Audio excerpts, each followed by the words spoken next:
Always রিলেশনশিপে দুজনের মধ্যে একজন যে কোনোভাবে সাফার করতে করতে রিলেশনশিপে সার্ভাইভ করে, টিকে থাকে, এবং আরেকজন এতটা পরিমাণ ভালোবাসা পায় যে ভালোবাসার মূল্যটাই বোঝে না। আমি কিন্তু একবারে কথা বলছি না যে রিলেশনশিপে একজন ভালোবাসে আরেকজন ভালোবাসে না।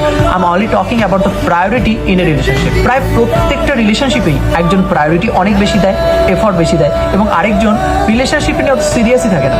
আর ঠিক এই কারণেই তোমরা আমাকে ভরে ভরে মেসেজ দাও যে দাদা রিলেশনশিপটাকে নিয়েও আগের মতো আর এখন সিরিয়াস না, ও আমাকে এখন আগের মতো আর দিনের শেষে একটু সময় দেয় না, দাদা ও আমার মনের কথাই এখন একদম বোঝে না। তো তোমাদেরকে আমি একটা কথা বলবো, সেটা হলো যে এটা নিয়ে না অত মন ভাঙার কোনো ব্যাপার নয়।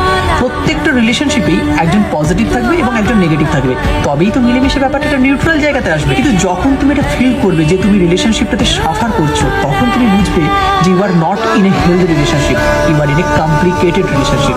তখন সেই সিচুয়েশনে তোমার কিন্তু ওই সম্পর্কটা নিয়ে একটা ভাবার প্রয়োজন রয়েছে, either you live or you left. কারণ যে সম্পর্ক তোমার জীবন কেড়ে নেয়, তোমার ব্যক্তিত্ব কেড়ে নেয়, সেই সম্পর্কে তিলে তিলে জ্বলে পুড়ে শেষ হবার থেকে আমার মনে হয় একটাবারই কষ্ট পেয়ে সরে যাওয়া অনেক অনেক ভালো।